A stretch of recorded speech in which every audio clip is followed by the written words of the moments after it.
Hi guys, today I'd like to talk to you about my adoption and when I found out that I was adopted. Uh, so where do I start?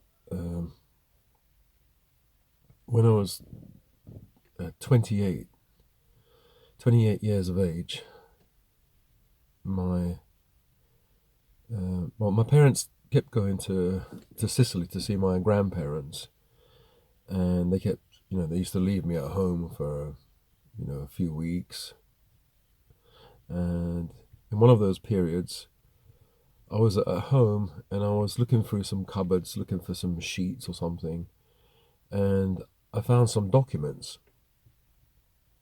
and I found my adoption papers. But when I found them, obviously I didn't. I was confused. I thought um, I couldn't think that I was adopted. So I thought, did my parents do something? I don't know, to try and get into the country or something because they're Italian. What did they do? It just didn't click. It couldn't click because you can't think that your parents are not your parents. So I asked a friend of mine, Jerry. He came round and he looked at the papers. He said, "Oh, Jero, these papers are legit. They're actual adoption papers. That's your name, your previous name, which is Louis France. That was my name at birth, and changed to Gerald Fiore. So, well, it's not Gerald Fiore, but I'll say Gerald Fiore because I don't want to give too much information out. But that's my English name, Gerald. Yeah. So um, I don't know. I was so confused. So I went across the road to uh, a lady. I used to call her Auntie Maria. She wasn't really my auntie, but she was close friends with my mum, and they used to spend a lot of time together. They used to sew scarves.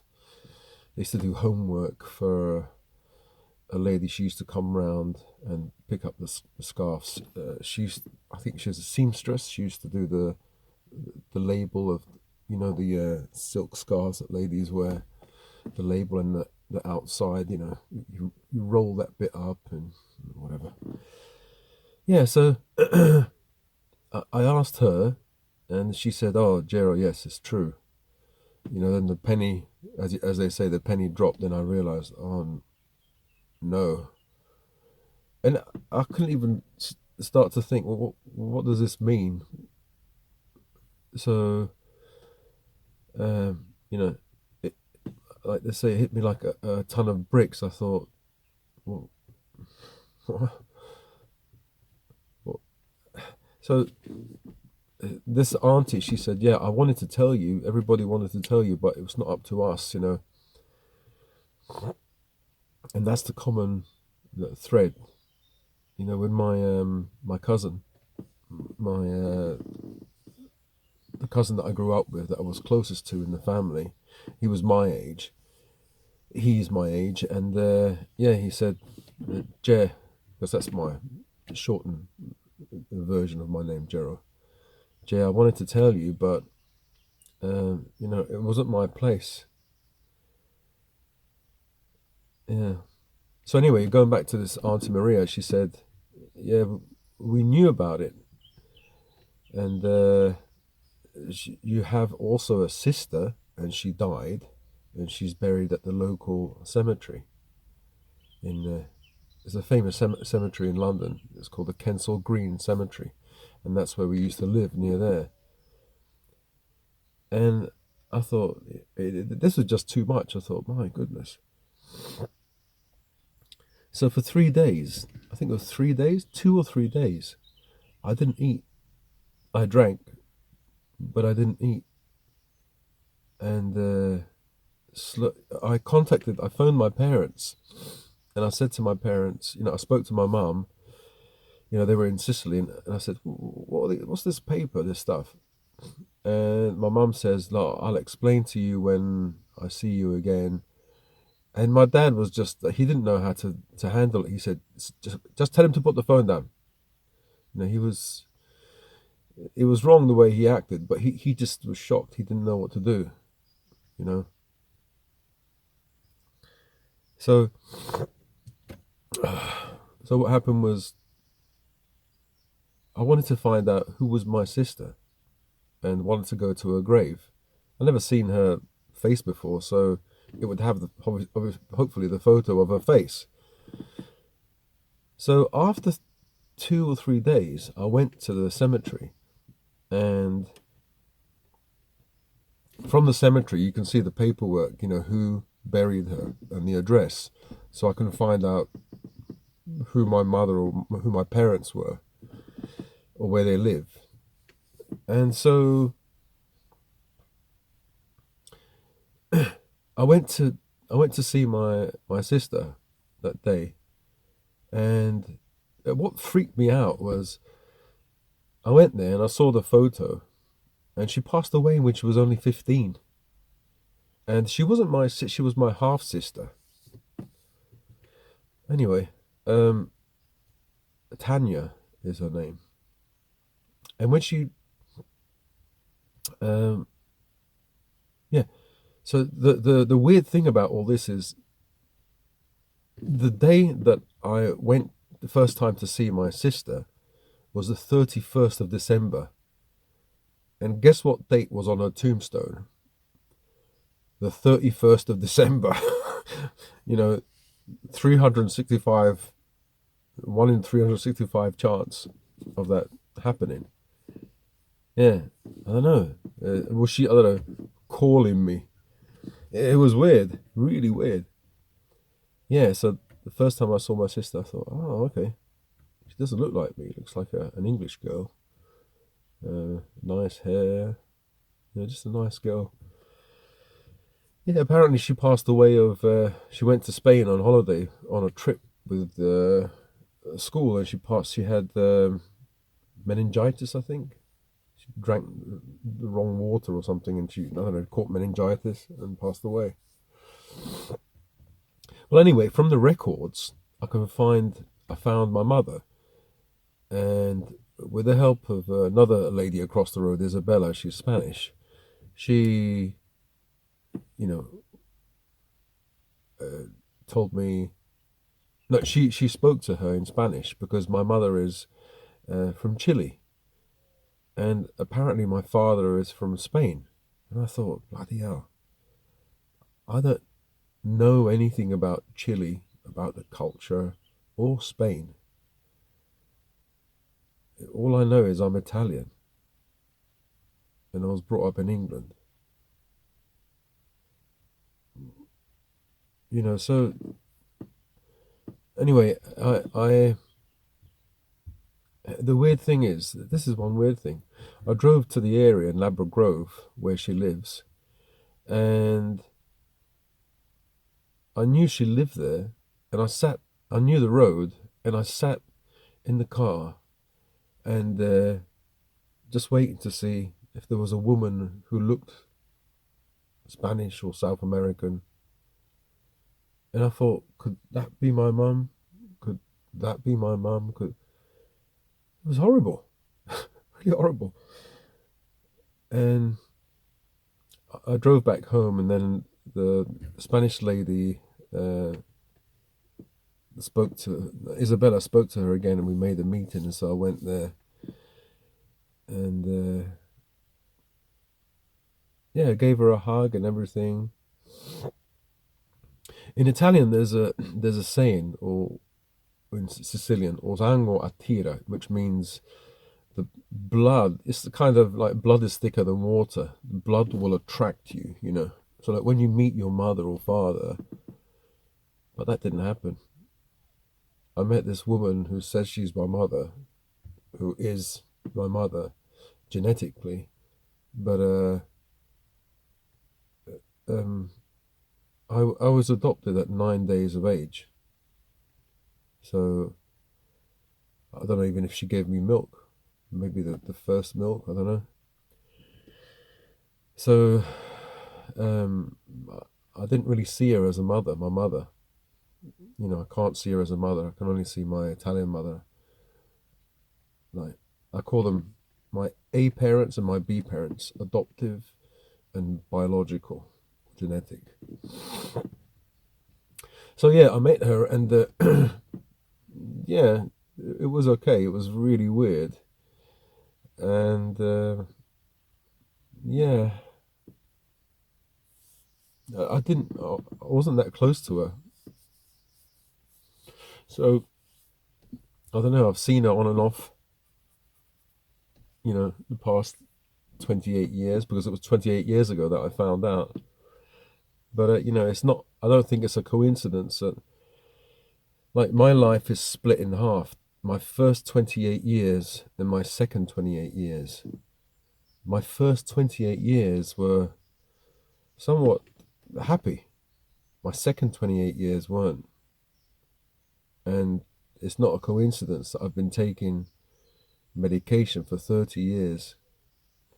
Well, so it's been more than 28 years actually. When I was 28 years, I found out. And then after a year, I started to take medication. So roughly the second half of my life, I've taken medication since I found out I was adopted. It wasn't immediate. It was about a year later that I had to take um, antidepressants. And what happened was I did see a psychotherapist for a short time, and he kind of explained, or the person kind of explained, that in that moment, symbolically, I died, and my parents died, because I wasn't anymore this Gerald Fiore, and my parents weren't these Italian people. So my whole world kind of, I had a crisis of identity. They call it identity crisis. Who am I? And who are my parents? It's not only that. Like my favorite, like my cousin, he was closest to me. I thought that, that my life was a lie. I just felt that my life was a lie, because I wasn't this person. I was someone else. And everybody knew about it. Everybody knew about my adoption.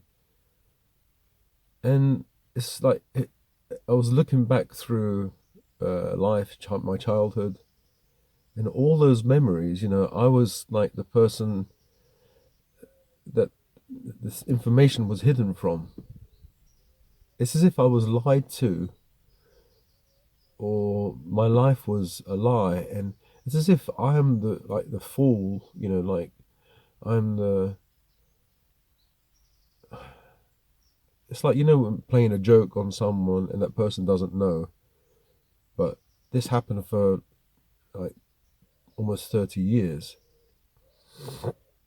And me being oblivious to it, living my life. And, yeah, I know logically, I shouldn't think like that. But, if I think, like, not emotionally, but if I really think about it, not really think about it, sorry, but at the time, that's how I thought. And if I think about it deeply now, yeah, I will think like that. That my life was a lie. My parents weren't my parents. My cousins weren't my uncles weren't my uncles. I wasn't me. You know, um, I wasn't Italian.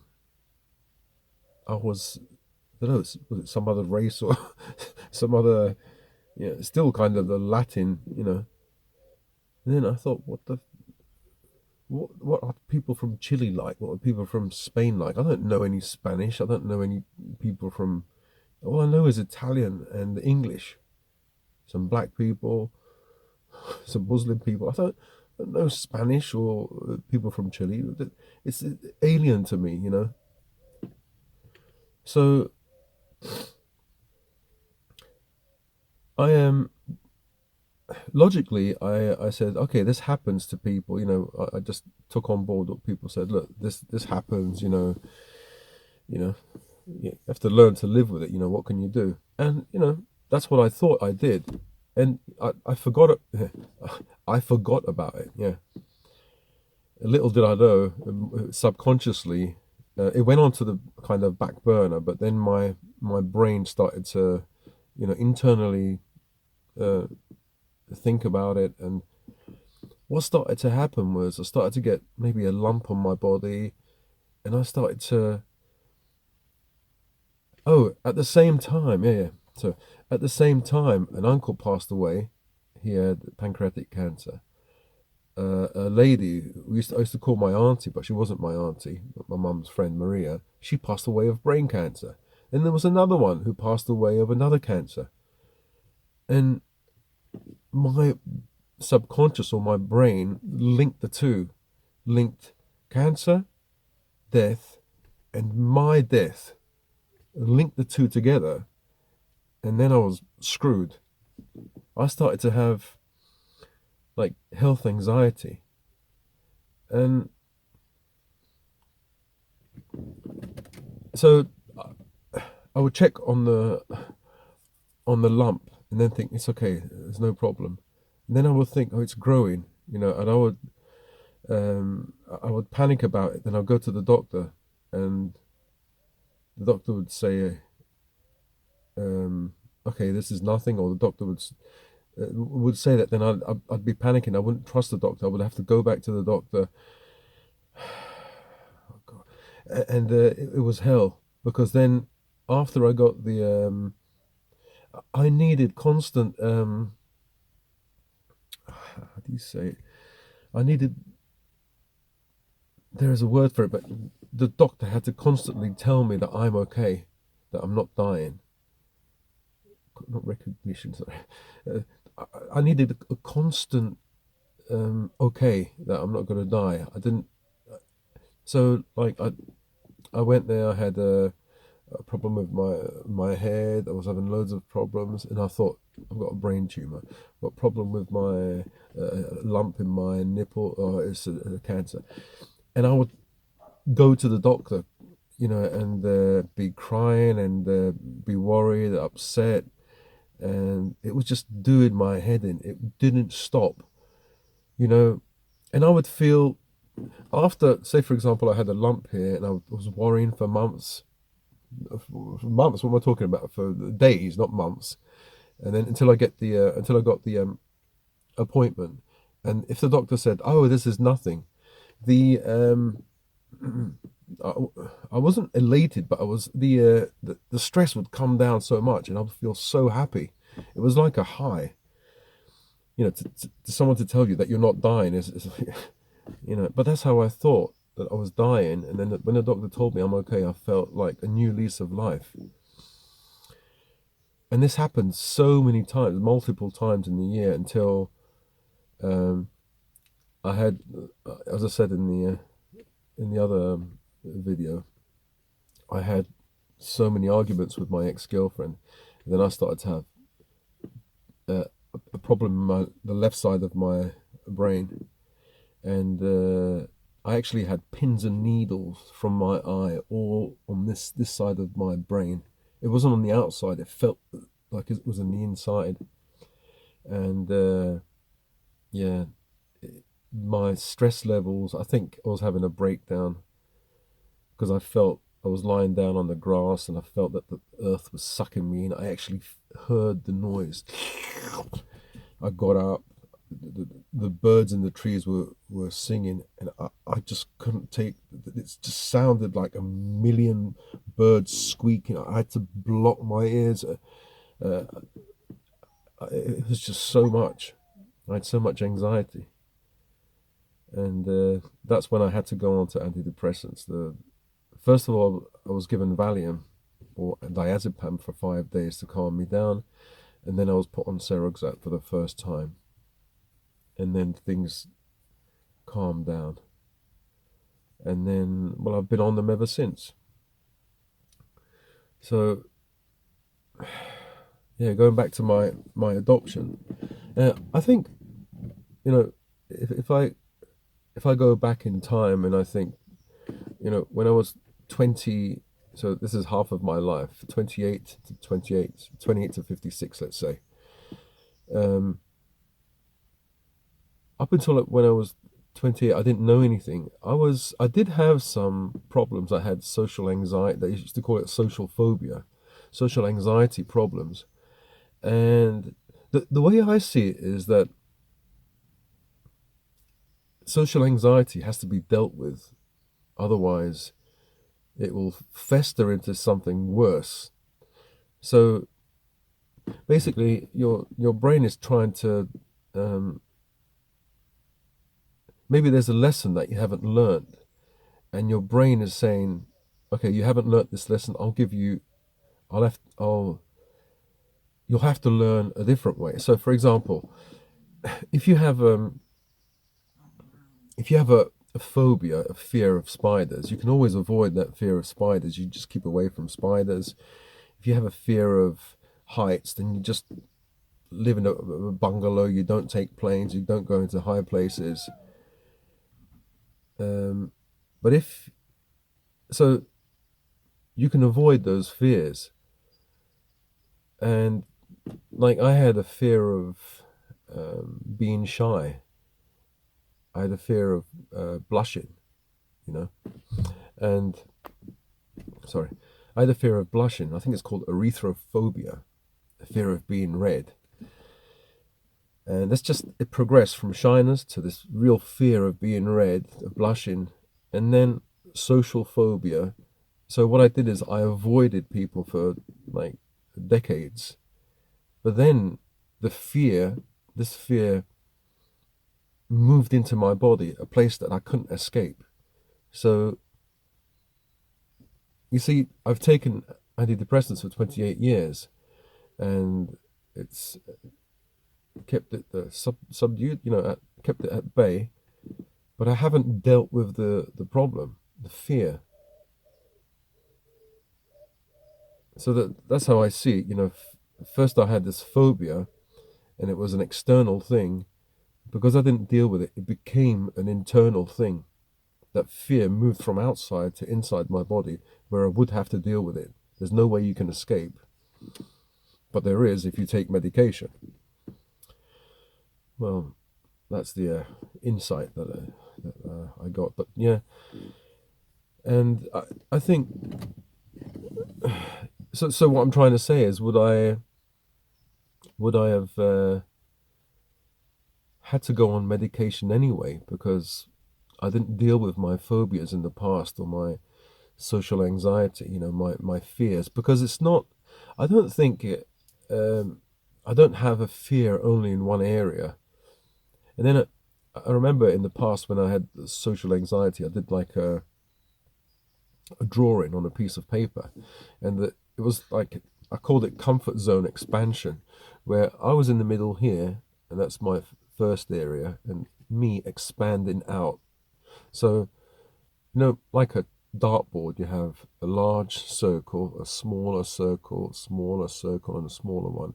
Each one, say it's like the first one is the bullseye, the way you are now. The first one is stage 1, stage 2, stage 3, stage 4, stage 5. And so, you expand your comfort zone. But expanding your comfort zone in one area, say stage 1 here, would be, for example, I don't know, going to the local shop. And the same area would be, I don't know. Oh, sorry, what I'm trying to say is, say, progressively these areas become more and more difficult, right? In that particular, how do I say social phobia or social anxiety. The last one here is speaking in public. But the more you expand this way, the more you expand this way as well. So, for example, if you have a fear of heights, maybe your comfort zone would also expand. Maybe, because it's all to do with fear, isn't it? You fear something. There's an anxiety of fear. So anyway, yeah. So I think finding out that I was adopted really, um, well, it really messed me up because sometimes I wish I never found out that I was adopted. Because I love my parents so much, and yeah, the little things like when I was growing up, I used to be maybe proud. I used to think, when you hear like stories about people being divorced, one parent families, things like that. I used to think, that doesn't happen in our family. It's nothing to do with us. Because little did I know that that was where I was headed. That's where I was kind of from. And also, I don't know. I'm very thankful, really. I thank God that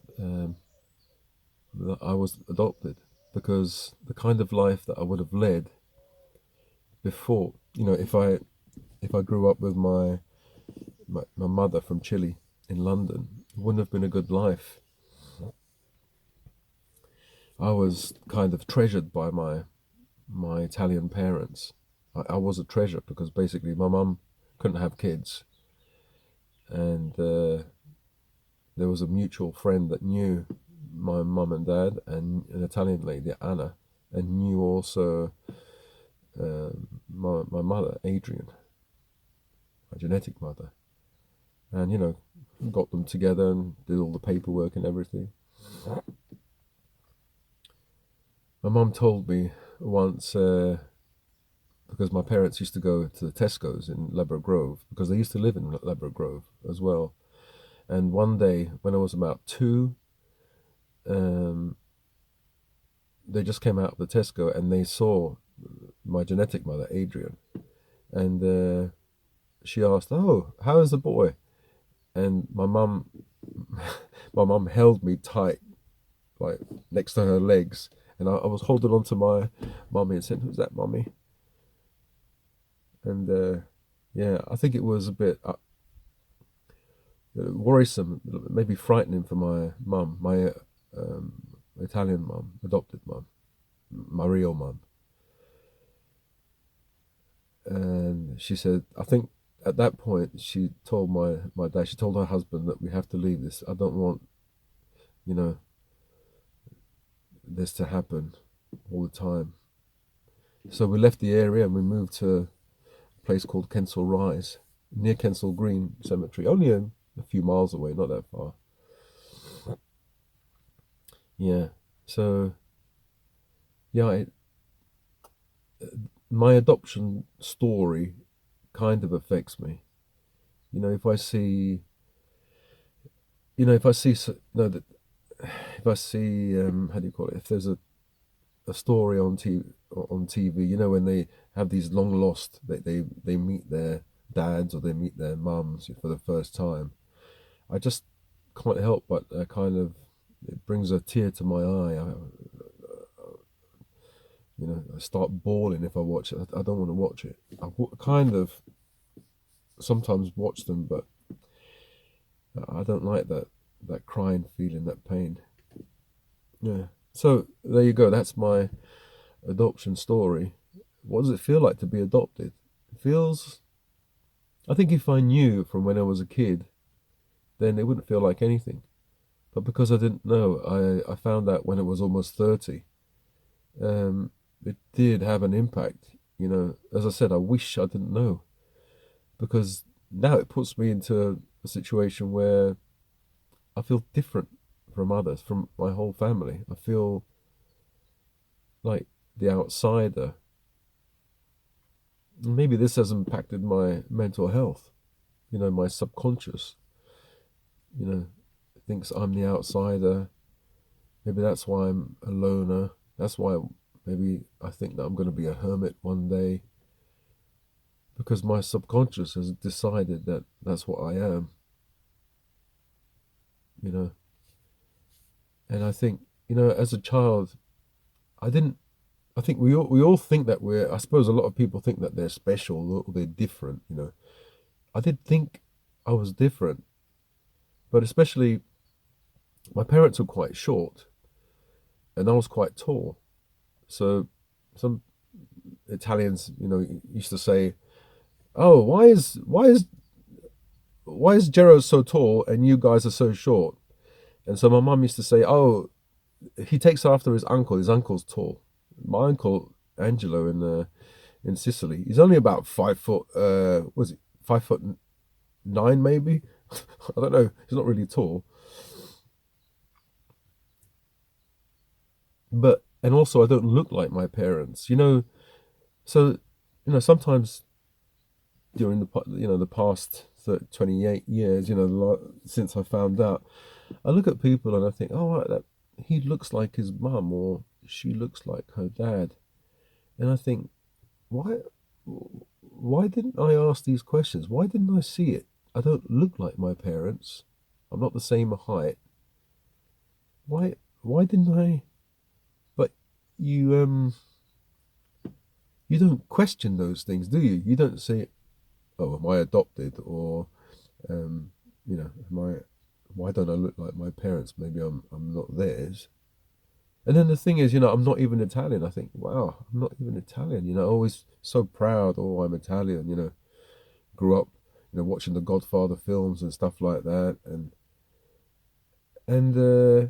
yeah, it's affected me in a few ways. Like, I kind of noticed that my cousins, like, they're treated a bit different to me. Maybe I'm just too sensitive and I feel like I'm the outsider and I've picked up on certain things. But there's one thing. My cousin, he's my same age. There was a guy, not a guy, a very important person who's part of the Freemasons, and he was the head of the Freemasons. I only knew after 40 years. And he invited my cousin, because it's the Italian Freemasons, right? And you know what I'm going to say. He invited my cousin to go there in front of me, and he didn't even invite me. And I knew it's because I'm not really Italian. I was adopted. And I thought, like, I love this guy. He's a very intelligent man, but maybe he's only allowed to, you know, offer that thing to Italian people. Yeah, that's when you really feel like you're an outsider with things like that. I think, what am I? I'm not English. I'm not Italian. I'm not black. I'm not Muslim. I'm not part of any. I'm not from Chile or from Spain. I don't know those countries, and I don't want to know. So I'm left on my own. I'm,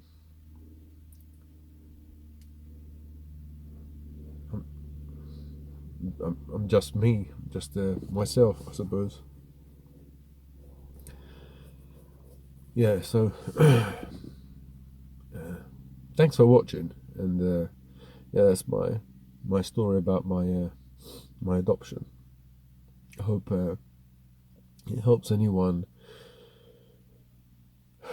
who's going through adoption and maybe who found out they were adopted or want to adopt a child or whatever. It's good to tell them, early that they've been adopted. You see, my parents didn't want to tell me because they thought I'd rebel.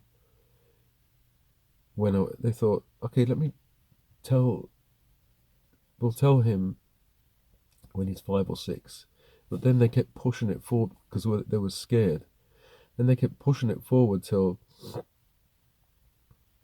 I was a teenager. Then they were scared.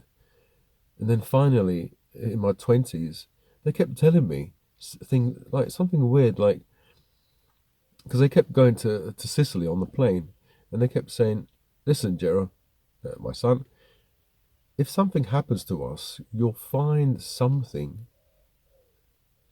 And there's something that you'll find, okay? And I always thought it was like some kind of treasure chest with some gold or something, because my dad used to keep like a little box with all the gold, gold earrings and stuff like that, necklaces. So I thought, oh, okay, that's it then. It must be money. So, but then finally I realized that's what they meant. And up to this day, if people can't find anything in the house, I'm brilliant. I'm really good at finding things. I'm so good. I can search and I can, I can find it. Because I've had that in my head to look and search, and you'll find it. Yeah, so that's all I have to say. If this subject is appealing to you, or maybe you'd like to add some comment, if it helps you. This is a real. Some people say that I think one person commented saying, like, kind of insinuating that I make these tales up. I don't. Unfortunately, I don't.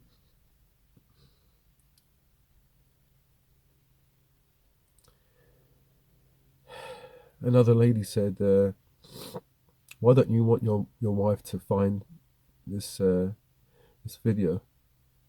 And obviously, it's not very positive, is it? I don't want her to find out. She's going to go mad. She said, "Why don't you want to find out unless it's not true?" Yeah. You think I make this up? How can I make this up? I mean, if I'm going to make up a story, it's going to be like, I don't know, more imaginative, maybe. Oh, anyway.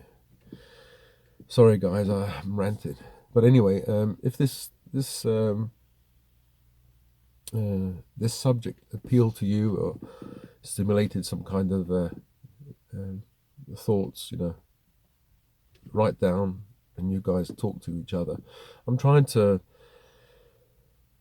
reply to comments, but in the last video I got 3,000 comments. It's almost impossible to reply to all of them.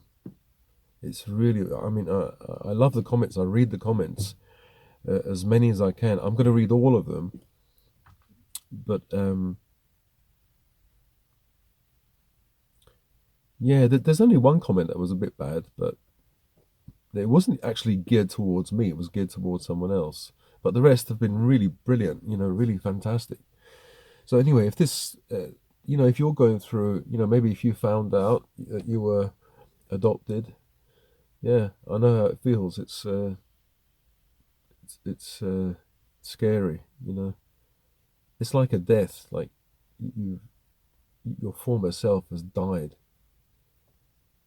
As I said, I wish I didn't die. I wish I didn't know, and that's how it feels like. People will say, "Oh yeah, pull your socks up. These things happen." Yeah, logically, I said that to myself, but there's something else that happens on a deeper level.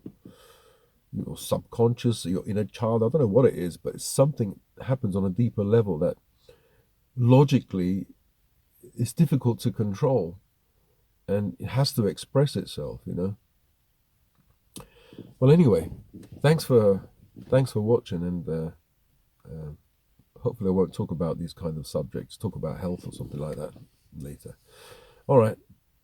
See you guys later. Bye. Mama said you're meant to burn as bright as a star among the midnight sky. All the pressure blinded me, but now I see I'm no different from the rest.